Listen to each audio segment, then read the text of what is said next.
Hi there, you're listening to the Conversations with Uncle Kevin podcast. This is a podcast that inspires dreamers to pursue their passions and inspire their journeys. My name is Kevin Masundiri, and I'm best known for my YouTube channel, Uncle Kevin Reacts. In this podcast, I sit down with achievers, overachievers, and doers to talk about their process, lessons they've learned, and how to make an impact. Hey, what up, guys? Today, I have a huge guest for you. You've never guessed, but big time now. The BFL heavyweight Caio Machado. How you doing, sir? Hey, Kevin, man, I'm doing fine. Just resting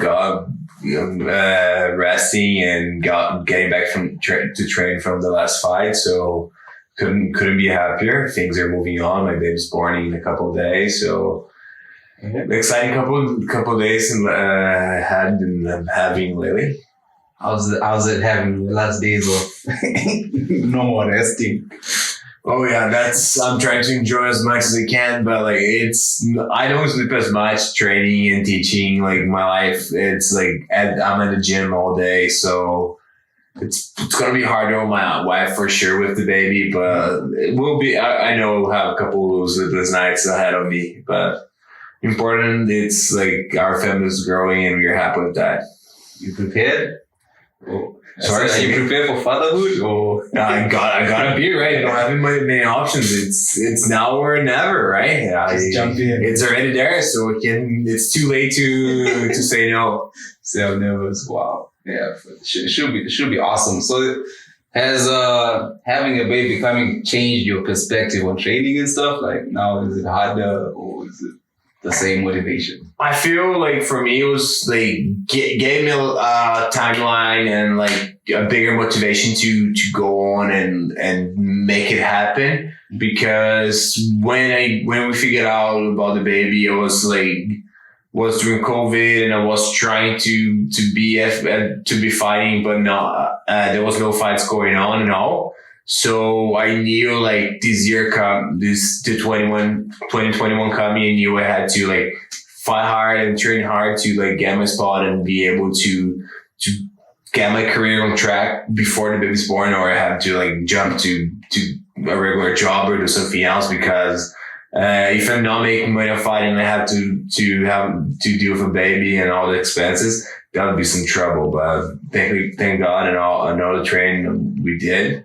Things are working up and I'm full time in the gym and ready to have this baby. Oh, nice, that's cool. Any name for the baby yet? We got a couple of names on short list, but we want to meet the little guy and see his face, and we go from there. No rush. Just wanted to add Kevin in there. Maybe. Just saying. Otherwise, how's the fighting career going? Fight's going great, Kev. I'm coming from a four fighting winning streak, 3 knockouts in the first round. Very nice rally hit Rio in the last fight. Like that was one of my nicest knockout I ever, like the nicest knockout I ever did with a guy that was like probably 40 pounds heavier than me at the fight.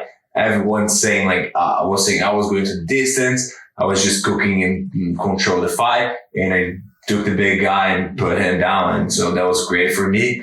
And now I'm just excited to see what's next, and hopefully UFC coming soon.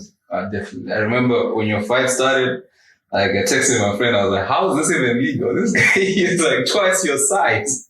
And then like the opponent, I was like, yo. And then you were just smiling. I was like, how do you do this? I'm like, this guy is huge.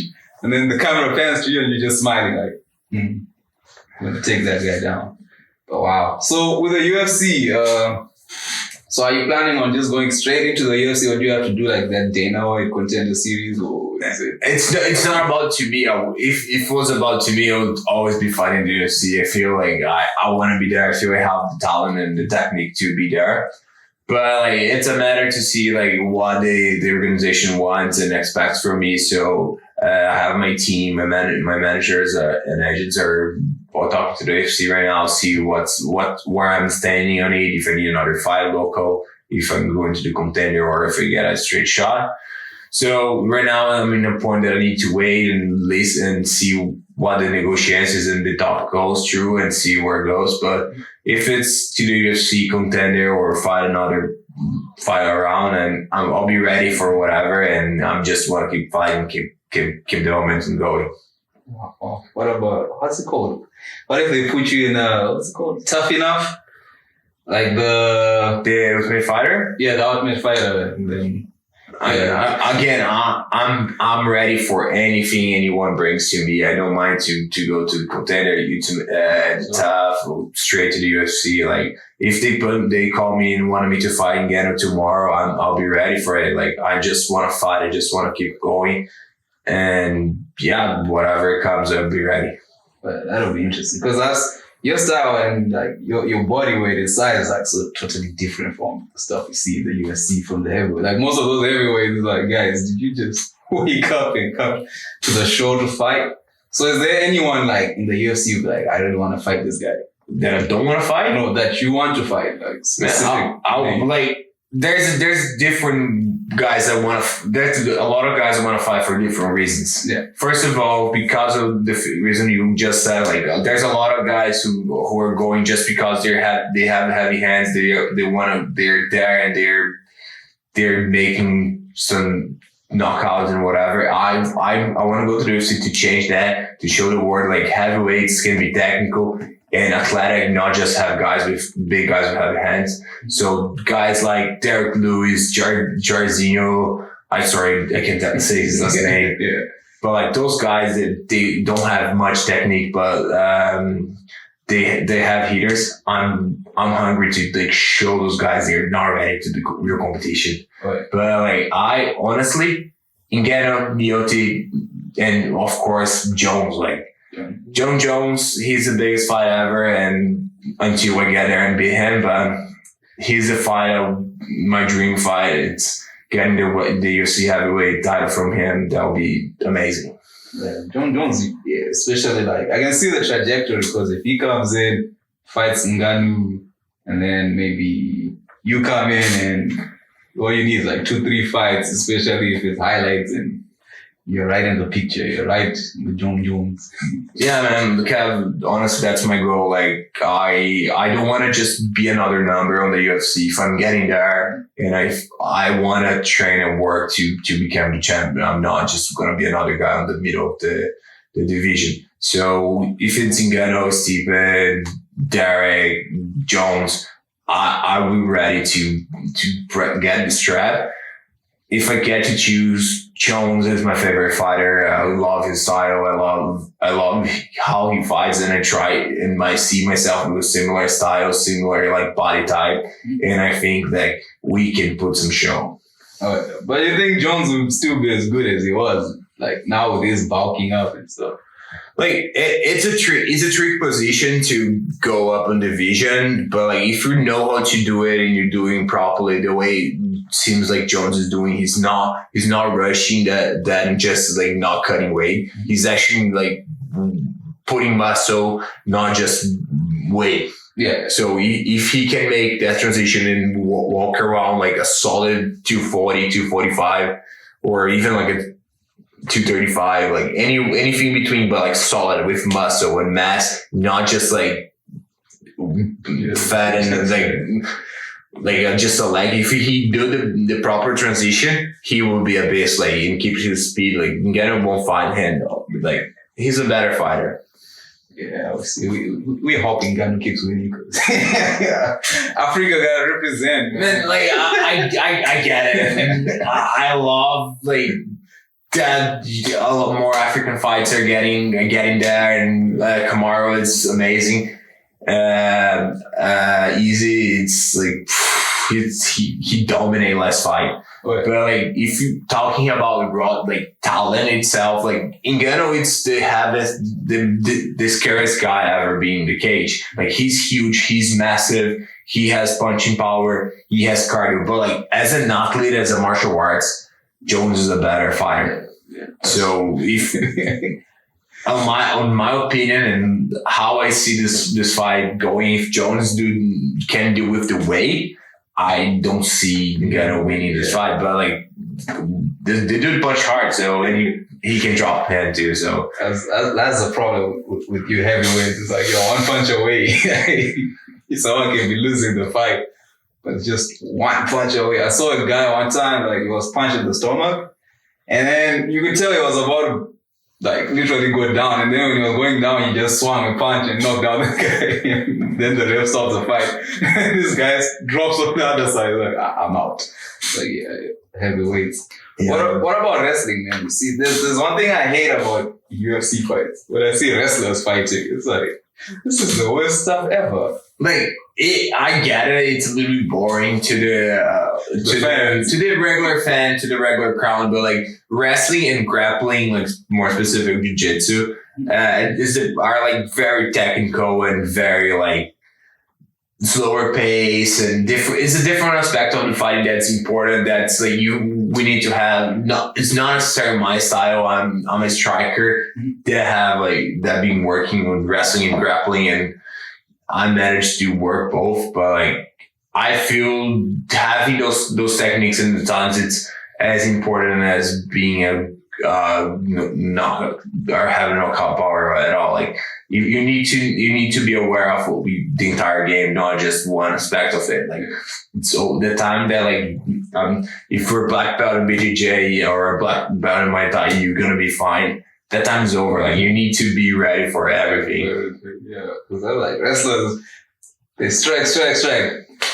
Get them. Let him go. We want to see the fight. That's a fight. That's the thing. Like the casual fan, they want to see blood. They want to see like the action and the punches. But like, everything's it's part of the fight. I respect it. It's like the fight is happening. So there, if you know what's going on, if you were training, and for the people who trained, that's beautiful. That's like really technical and high level competition. Right. And it's part of the sport. MMA embrace it all. So I know it's not as like flashy as a spinning back kick to the head and someone getting out cold, but it's very technical. It's very important to the sport, and like I'm trying to prove my wrestler as well. And once again, there I want to use a mix. Finding a good mix, I believe, is going to be ideal for me. Like especially working wrestling with like my knees and elbows, close range. That's where being dangerous. Like 3 of my four knockouts comes from like starting from knees, from the clinch, from the grappling position, and I just take down. So it's as important as any other part of the game. Yeah. I watched it. I used to watch Khabib. Come on. Yeah, but the dude's 29-0. So yeah, that's it. He was like, stop it. It's like even Kamaru. Most of his fights, like people to this day, they don't rank him because of the wrestling, right? It's like, yeah, you won 29 whatever fights, but you just yeah, but like those guys are elite, and they like Kamaru, he's a great wrestler, and he's working on his striking right now and combining both. He did what he did with Machado. Like, that was a beautiful knockout. Oh yeah, that one then elevated him. Like, oh, Kamaru can actually fight. But he can. He broke Covington's job before. Like he's not just a wrestler. He knows his game. He's getting better every time, and like it's a matter of like understanding and embracing like all of it. Like when you just wrestle, I get it. It's boring. When you take Maya, for example, the Maya that just go to the ground and don't want to do anything else, just trying to get his chokes and submissions. Okay, it's kind of slower pace. People don't understand. Like I remember Tyron Woodley and Devin Maya. That was one of the most boring fights that you ever seen. Like it was Maya shooting, Woodley stuffing. Maya shooting, Woodley stuffing. But like when you combine a little bit of everything, you have a nice up, down, wrestling, grappling, back to striking and moving and a non-stop and nice motion fight. That's what MMA should be all the time. That's dead. I'm like, I need strikers to just punch them in the face when it happens. But yeah. So how's your BJJ? You used to do BJJ, right? Yeah, I actually started BJJ. My first martial arts that I did I started BJJ when I was 11 years old. Right. And I did it from 10 years old, 10 to 11, and I went until I was 14. And so I got my, then I stopped and went back after high school to start again. But I love BJJ. I think like that's a non-stopping live sport that you always learning, always improving. And I have a really solid game. I work a lot from my back, especially because I'm not a wrestler. I'm not about taking down people. I develop a style that even if I'm on my back, I'm gonna be attacking. I'm gonna be the dominant guy from any position. I want to try to be dominant from any position. So right now I'm a purple belt in BJJ. I'm trying to get my brown belt and black. But honestly, I love this sport. I want to get better in BJJ itself, but I'm trying to get my ground game more set for MMA and ready to be anything that kind of I feel like if I can get all my technique on sharp as sharp as my striking, there's no way to stop me. Unstoppable. BJJ. I saw on Saturday the guy who snapped someone's hand. What's his name? Scottish guy. That's right. Yeah, the fight just starts. He pulls guard. You're like, yo, what? And he never let go of the hand and broke it. Even my people would just say his fight is boring because he's always trying to go for the single leg. But then once he takes you down, you get in a lot of pain. Yeah, it's BJJ is definitely a different game. Right now, it's not as used and it got a little bit evened up. But you have to understand that BJJ changed martial arts forever when it arrives. On the late 90s, early 2000s, when the Grace started the Jiu-Jitsu and the UFC, and they brought this to the world, that was a dominant position. That's why we have so many Brazilians being world champions in the UFC, especially in the early editions. Yeah. Because it's different from everything. Everyone's worried about punching and grappling and wrestling, and they were just submitting people, especially bigger guys. That changed the game, and now everyone trains it more even out. But I believe it's one of the things that made these sports is the jiu-jitsu. The reason that we have MMA today, it's a lot because of jiu-jitsu back in the day. That's why I haven't got into MMA, because one guy was like, hey, you don't have to fight, you just have to break people's hands. I'm like, wait, what? You can do that? It's you just go look for any training place and then jiu-jitsu, then amba and a choke one, and then you're safe to defend yourself at any cost, at any time. Because it's the best thing about fighting in the streets is avoid it, run away if you can. But if someone catches you, if you have jiu-jitsu in you, then you can defend yourself. Okay. Then you see it in the UFC, sheesh. Yeah, I feel BJJ was created to in a way that the smaller guy could be the bigger guy, and no matter what weight class. That's why the most important class division on BJJ is the absolute division. Because absolute division means it's no weight. It's a no weight class. It's an open weight class. So a guy 260 could fight a guy that's 145, and the 145 could win. It's hard. There's a weight difference, but there are also size and technique and speed. So BJJ it was created to match up. The size wasn't too important. You actually use your opponent's strength against him or her. Yeah. My first day at FKP, I was sparring with Cameron. Yeah. Let's leave it at that. I was just because what I don't know what we're doing, and then the legs were all over my neck. I was then I tried standing up, but I couldn't do it. It's like, yo, this jiu-jitsu stuff. It's not fair. Like, then Mr. Frog is like, it's not about strength, Kevin, it's about technique. It's always about technique. Like sometimes, like smaller guys gonna take you down if you don't have enough technique. So it's good because you can train with literally anyone. It doesn't have to be like someone in your weight class. For example, me as a heavyweight don't really usually have many training partners because it's hard to find like athletic and good big skilled guy like on my own, especially that's not my competition. So either like I have to deal with smaller guys a lot of the time, and BJJ kind of evens up the field, plans up the field. So it's good. I like. But honestly, I haven't seen you I don't remember seeing you in the BJJ class, in the white MMA classes in grappling. No, too often.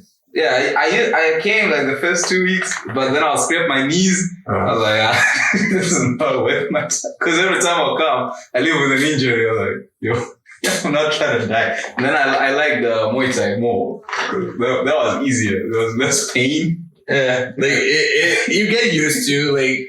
We say, I heard one of the Pitbull brothers, I don't remember which one was, on an interview, he said once, like, if we are going to a fight feeling 100%, that means we didn't train enough. Oh, yeah. So we always going to have like something bothering us and little injuries and things like that. So it's part of the game. Like you always like scratches and like matte burn. That's normal. That's something you just get used to and go moving forward. But once you pass that 2 weeks of like getting used to, you love it. You should, whenever you're back to do grappling, you should definitely go back to classes. Yeah, definitely. Because hey, every time I'll be there, it's something. It's like, I remember one time, one guy, the dad, I quit. He choked me with his fist. I was like, this is it. Like, I don't know what we're doing. And then he just puts his fist on my throat. And then he's like, tap out if you're in pain. I was like, this is BJJ, I'm going. Yeah, but then like again, you gotta, with time, you're getting used to take that pressure and move and keep going. Like, and once you have a nice set of technique and understanding, when like you can deal with depression, and you move out, or it's hurts and it can move, and I won't get out of here, so I'm just gonna tap. Yeah, in the beginning, yeah. Now I'm more humble. Because when you first come in, you have ego and everything. You're like, oh, man. Definitely. Especially when you're coming and someone's smarter than you comes and just bro and destroy you. It's hard to take, but like you have to understand there's people who are doing that for longer than you. So like you gotta be humble and just like keep learning, keep coming. And one day, and it's like that, like, you're gonna be submit every day until one day you start like not getting submit and you keep going. And one day you're gonna start submitting people. That's pretty much how it works. So it's a kind of like learning and growing process with it. That's true. Yeah. I had to learn, like, leave your ego outside. Once you step in, it's a whole different world. It's like, I remember the first person I spotted was Ethan. Yeah. I saw flames that day. It was just, he kicks you and then he runs away. Like, bro! Then, and like, you have to remember that he's like 14 right now. So back in the day, he was like 12, 13. It is what it is. Like, he does that since he was like 5. Right. So like some people who grow up on that like has way better like understanding, and more you do, more training, like doesn't really matter your size. If you have a better technique, you're gonna even the playing. I went home. I was like, guys, I was beaten by a teenager. This is. I spent the whole night watching YouTube videos. Of course, master YouTube. YouTube. Again, you doesn't matter. The guy can be 10 years old. If he's doing that every day, he has a rate and emotion. He will sub you. For sure. All right, I want to ask, what made you decide, like, I want to be a fighter? So I always have a dream as a kid. Like when the kids think to be a lawyer or a doctor or a police officer. I felt I always had a dream to like be playing the sport I was doing at the moment. So soccer, basketball, handball.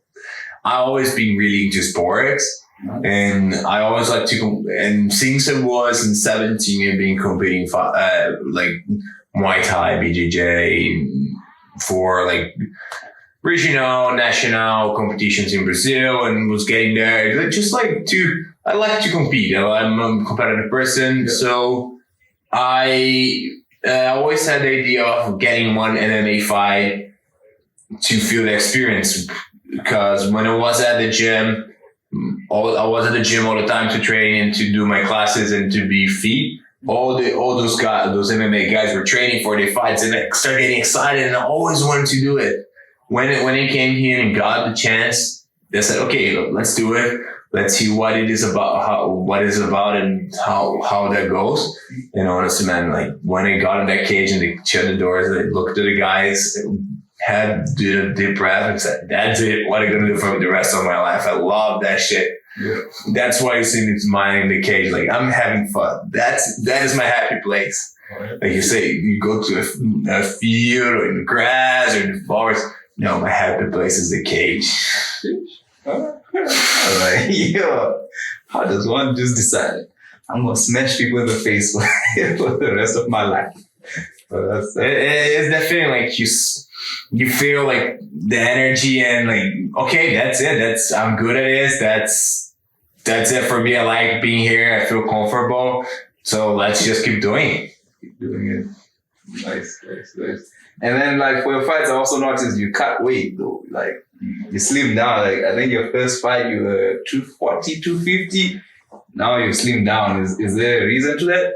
So my first fight, if I'm not wrong, I weighed around 250s, but like it's a natural transformation of my body to be a better athlete. Like I was a little bit out of shape when I first started, like especially when I started training to the first fight.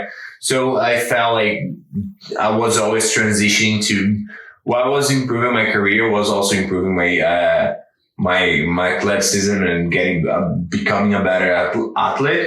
So the weight came down naturally. There was just like extra weight I was cutting off and losing. So now I'm lean. Now I'm in a good like body fat percentage. I work with diet and training and weight training. So now it's a better, like I'm on a good shape and a good position. If I could bulk up and solidify as myself as a heavyweight, it could like slim down and fight light heavy. But I like where I am right now. I might go up a couple weights now, but the point was like getting away off the extra weight that was just like slowing me down. Right. Now I'm lean and fit. Now I can work and just like be more athletic. Yeah. Because I was listening to one of our friends in Ghana's interview, and he was saying he also wished he would like slim down more, but then for him it's like the man is just thick. Yeah, like, if you have no body fat, you need to lose mass and muscle. That's a different game. I have a weight that like was just taking like just slowing me down. Like that was that way. Like if you have a big muscle and that's it, like you get on his probably like 5%, 10% body fat, like he can't do much more than that without like losing mass because he's already a massive dude. Yeah. So it's different. In my case, I was chubbier, I was fatter, so I could lose some fat, I could lose some kind of weight that like wasn't being working for me. So every time especially the last fight when there was a big weight difference, people were asking me about that. I said like, I might slimmer, but I'm stronger than ever. Like it's not about how big I am. It's like I know my body mechanics. I have all the weight and all the structure I have right now. It's 100% ready for the fight, to get there and fight the five rounds, 3 rounds, or whatever it comes.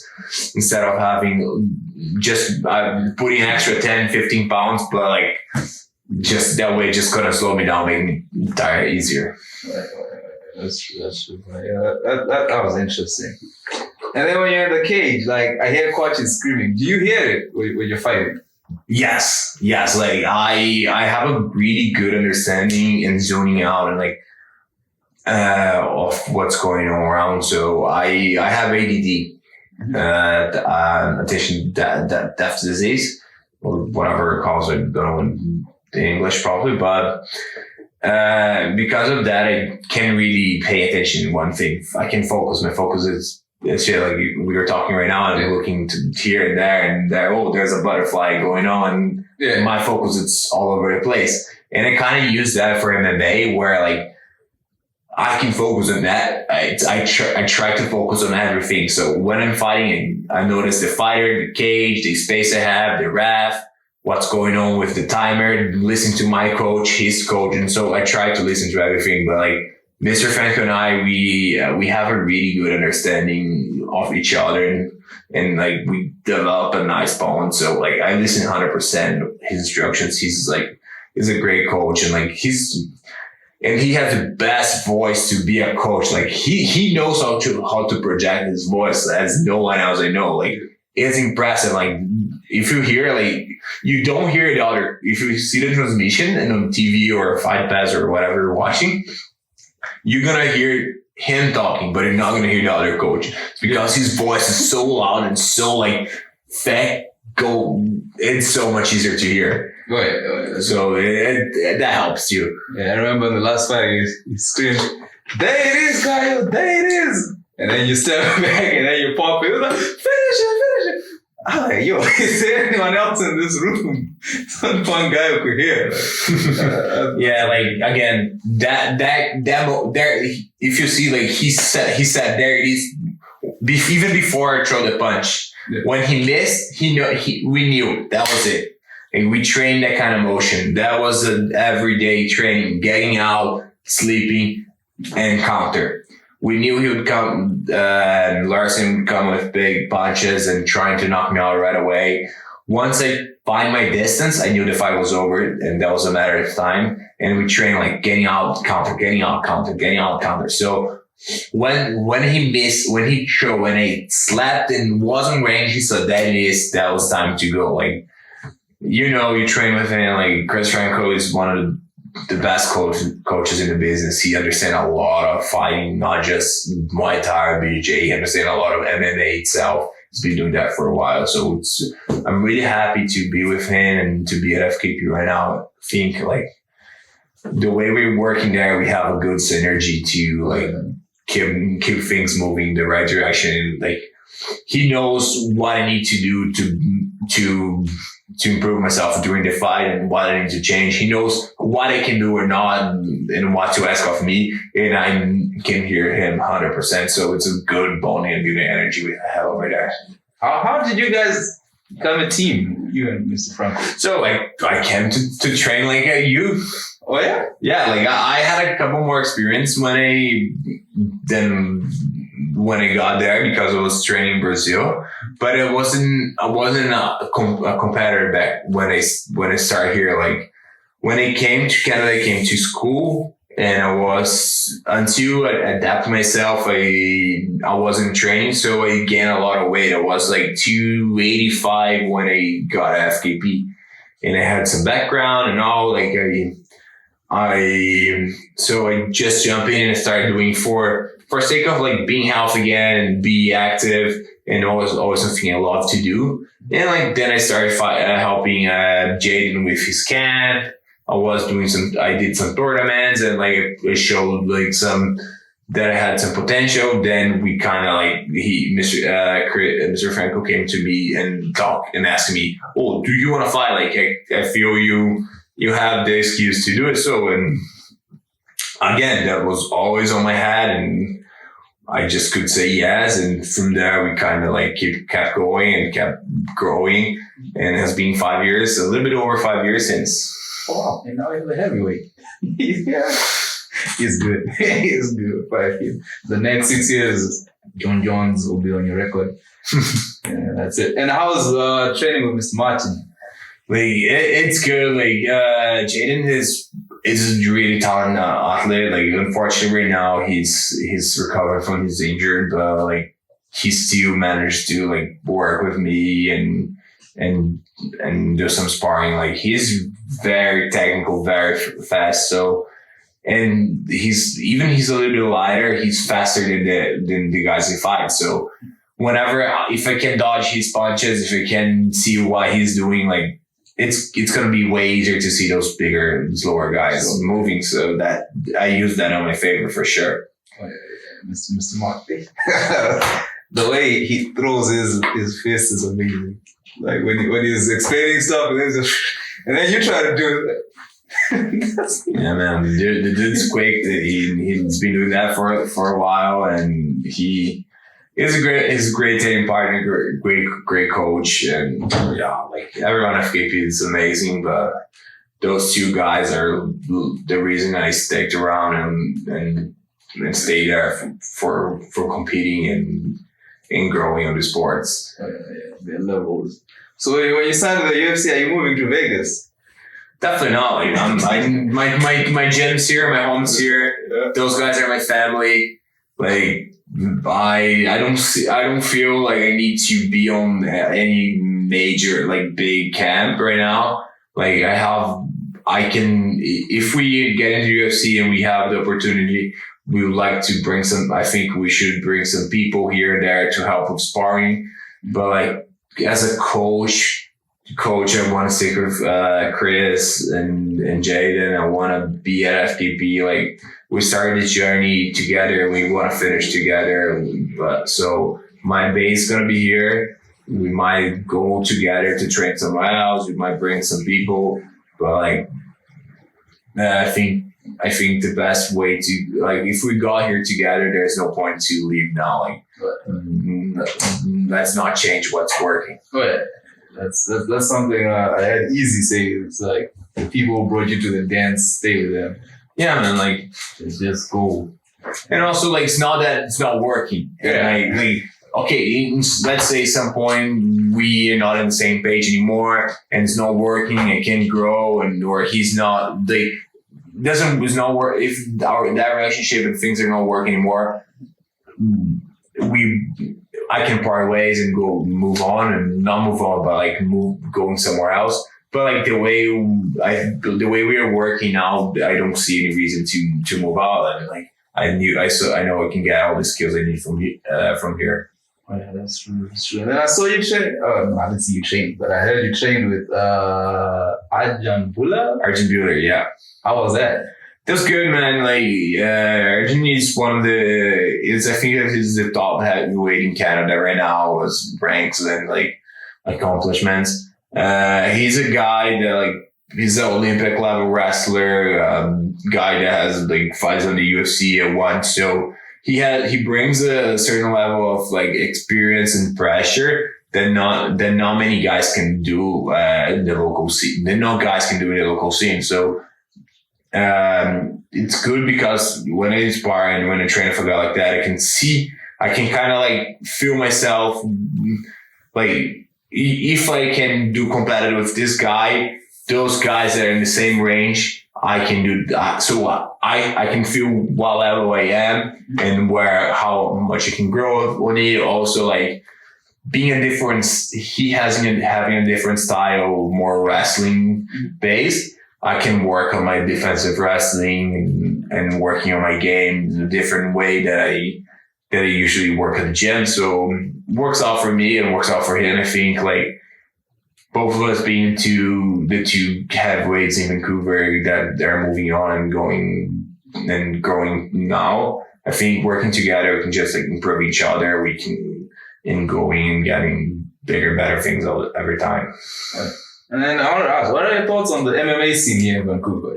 Like, I was actually talking to Paul Laisby today, and we were talking about that. Like, the MMA scene in Vancouver is getting better, and it's improving and it's growing. Like, we are seeing some talent leaving from getting from they're shining from BC. Like, even Arjun Buller, we got Jeremy Kennedy, we got a couple other guys going to the UFC. Tristan Conley, Cosmead. So in the last couple of years, we saw a lot of guys going to the bigger promotions, a lot of guys showing, a lot of local events growing bigger. Guys coming from amateur, becoming pro champion, like becoming pro and becoming champions and dominate the Canadian scene, moving on to the international. So I see like even we got something good going on here, and I believe like if we keep working like that and if we find our way, like we're gonna have a bunch of people coming out of the region from BC, Vancouver area to get award like in many divisions. Like we have good guys around for sure. That's true. Because I remember when I came, all I would hear is Quebec. Go follow GSP. Like, nah, we need BC to be on the map. Because I think you guys are crazy. Yeah, like especially right now with the pandemic, like BC always try to like work. BC always being more open than Quebec, for an example. Right now, I believe BC right now even pro fighters can train over there. Ooh. So they still have big restrictions. The situation with COVID it's a little bit hard, and we are having competitions here back. And soon we're gonna have amateur and regular tournament and local tournaments. Like we're open up. We got our promotions and our fighters ready again, and like the ball is rolling in. So we're just catching up and getting better. So I see like by 2022, BC probably gonna like dominate the Canada's MMA scene. That's true. So here, like in BC, do you have other heavyweight challengers, or you still have to import from others? Like right now, like everyone that's fighting, I already fought everyone that fights here. Oh. Already, like I have one loss against a guy from Victoria, Dustin Joyson, but he's at 1. Like great guy, good fighter, but like I'm targeted on the UFC right now, so I don't see we've meeting anytime soon for competition. Right now I'm ranking. I'm the number 1 heavyweight fighting the local Canadian MMA scene.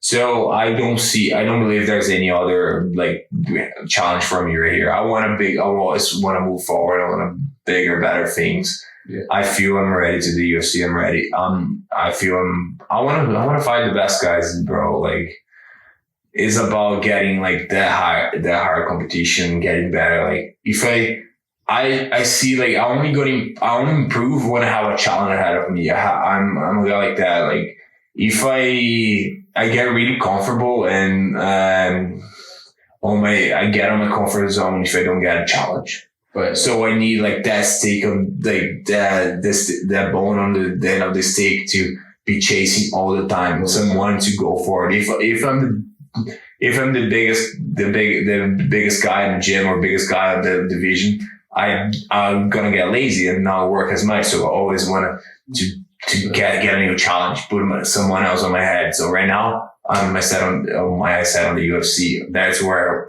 the competition is right now. And that's where I want to go. Yeah.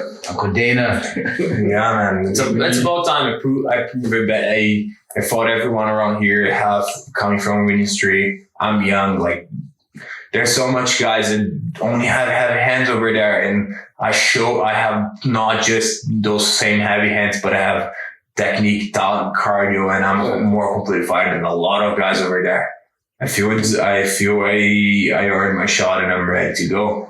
Yeah, they should come calling, because I've been watching, like I was listening to DC and he was like, the UFC, like for the heavyweight, they're really looking for like a different level of talent, because the ones they had, they were boring, right? Like sometimes you see these guys, they punch and then they're tired and they're hugging and it's like, come on. But now it's like, now they're moving away from those big guys to more athletic guys, like the way they're pushing, what's his name, Cyril Gane, the way they're trying to push Francis, that's why even the John Jones fight is there, right? Because like, do you want to have Francis and Derek Lewis too? Man, don't let me start about Derek Lewis. Like he sounds like a great guy, a really fun guy to hang out with, but like I cannot accept Derek Lewis fighting for the heavyweight belt for the second time. Yeah. He already did against DC on a short notice, whatever, because he's fun. He did his balls was hot or whatever. He's fun. His Instagram page is fun as hell, but like he doesn't have the talent. He doesn't have the skills to that high level competition. Right. He's just a heavy guy with heavy hands. We need athletes. We need bigger guys. We need not bigger guys. We need like strong, athletic, and like we could do that. We could grow them.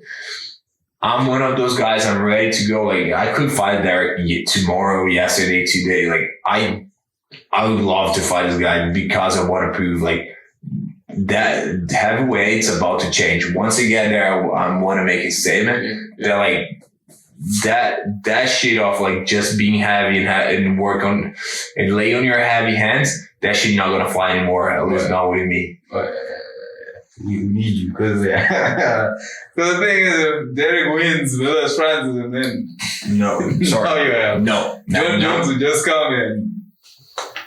I honestly like I don't see Derek winning against Francis or Stipe or any guys on the top tier, but like. If you see like there's right now, it's very clearly you have like three guys that have this skill and skill set to be on top.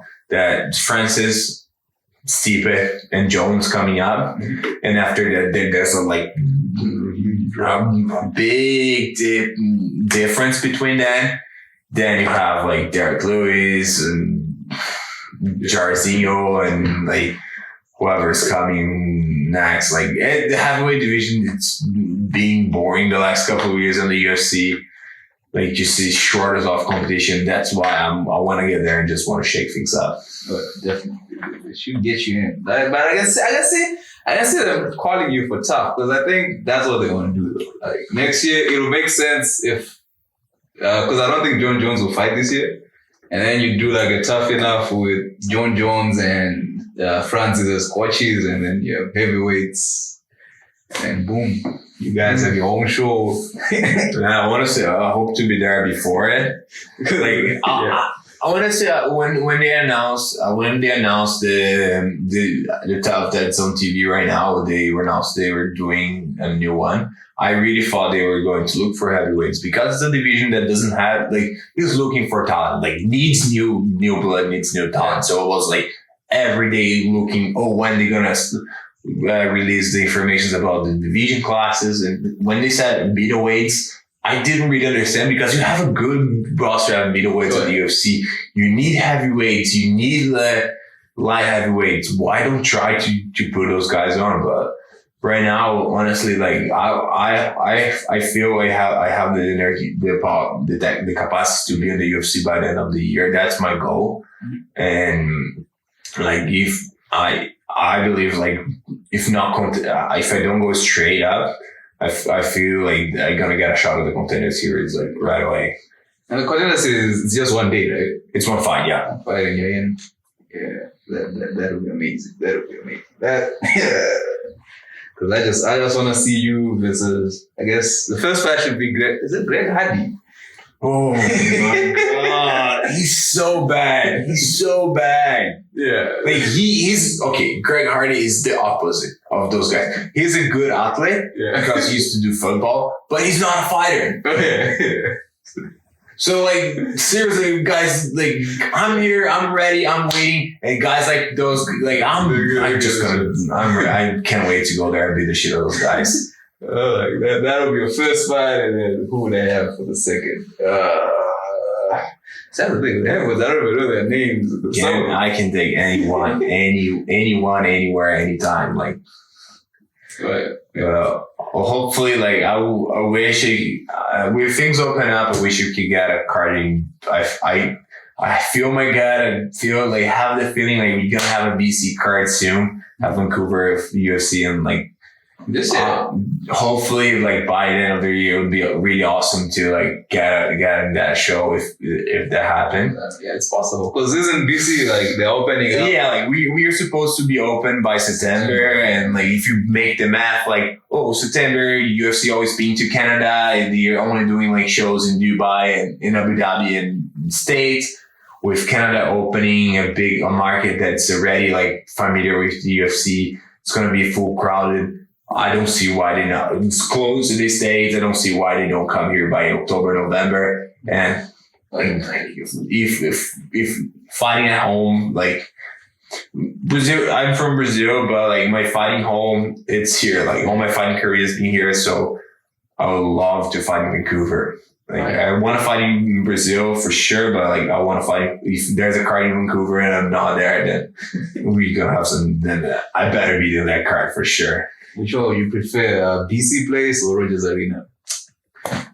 Ooh, that would be really fun to fight at BC place. Like that's massive. Like, can you imagine? Like how many people can fit on BC place right now? I don't even have an idea. Yeah. Like it's like I think it's 60,000 on the bleachers. Yeah.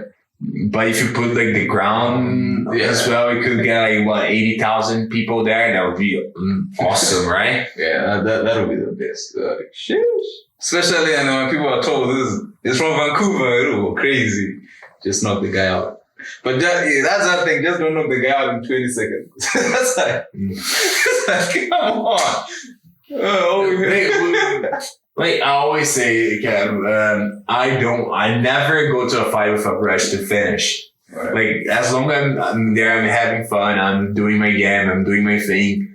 If the fight goes 5 minutes, I'm 5 rounds, I'm ready. But like as a fighter, we need to be like sharks. Like once we smell blood, we need to attack. So if I find an opening and I get in the first round, that's better. Like easier, less work to do. But like if we go 5 rounds, it's gonna be a 5 round war. Like we want to see, man. The important is to be ready for anything. We want to see that. Caio! Oh, it's done. Okay. Next. The guy remember, faster to fight, faster to start celebrating. Yeah, that's true. But it's like, we want to see something. Give us a minute. I remember there's a kid on Saturday. The guy walks in, he just goes 1, 2, done. Then he injures himself in the celebration. But you're like, still. Good for him. Yeah, that's what it is. Like, sometimes we get hurt. Like sometimes the fight goes into the distance. The fights go shorter. Like it's fun to. I see also as a spectator when I'm waiting for a fight. I want to see longer, but also sometimes the longer fights sometimes get boring. So it's a complicated scenario to be like, you wanted to see some knockouts, see some action, but also don't want to be too short. For example, I remember when like I invite people over, we had like Alden to watch Alden McGregor Alden. Oh yeah, that one. And like we the entire night, it was like great card. It was fun having people over, some drinks and all. And everyone was excited for this fight, and that was over in 13 seconds. And yeah, that was it. That was beautiful, but that was it. Yeah, that's it. Bye. So it's always a mixing feelings about that for sure. There was a corner. What did he say? He said, I get paid to perform, not for time. I was like, okay, Connor. Fair enough. Like, good for you. Good for you. Well, would you consider fighting at 205? Yes, like I feel like I can definitely make the cut. I can even be a bigger guy at 205 and have the weight and the speed for it, the technique. It's just a matter of like right now I'm focused on the heavyweight division. I've been doing that, and like my weight and my technique and my timing are prepared for the heavyweights. But like 205 it's a possibility, always been there. Just like the local scene, the Canadian scene doesn't have any light heavyweight to find me, so I'm focused on getting on the 265. I'm getting 265, getting like best I can be of the division, and maybe like after they throw the champ and go down and become double champ there. Who knows? Oh, yeah. You visit